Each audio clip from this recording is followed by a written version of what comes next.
Arizona Humane Society fosters the belief that every animal is deserving of a better life. Their mission is to save the most vulnerable animals while also enriching the lives of both pets and their owners.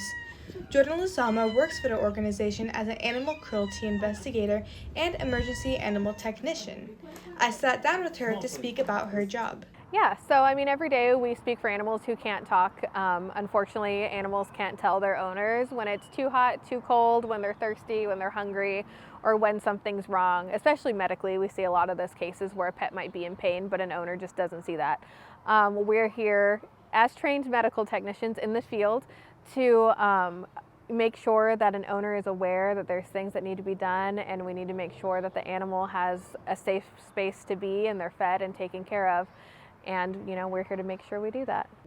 The organization is currently facing a crisis as they hit capacity among their shelters. With an overflow of animals, the organization is facing challenges as they help furry companions find their forever home.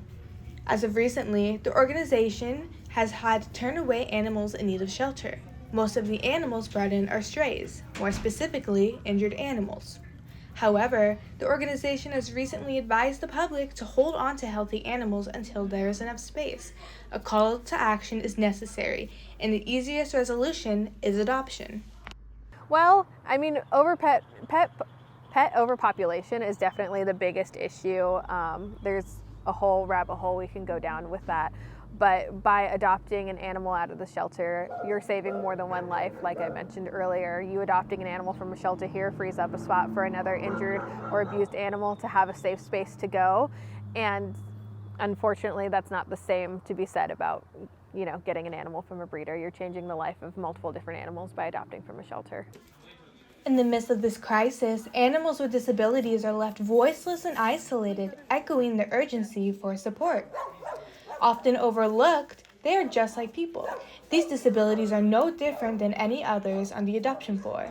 They just have some extra quirkiness to them. Giving them the benefit of the doubt is necessary. If anything, these animals are more grateful and loving because they are getting a second chance at life. Here's what Jordan has to say. Well, I think animals with disabilities and behavior issues are just like people with those issues.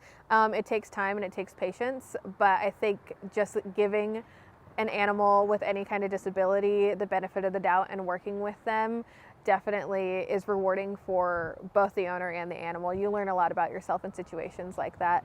And to speak to animals with disabilities, they're definitely no different than any other animal that you see on the adoption floor that's normal with all four legs and all their eyes. They just have a little more personality and quirkiness. For Adoptable, I'm Haley Jimenez.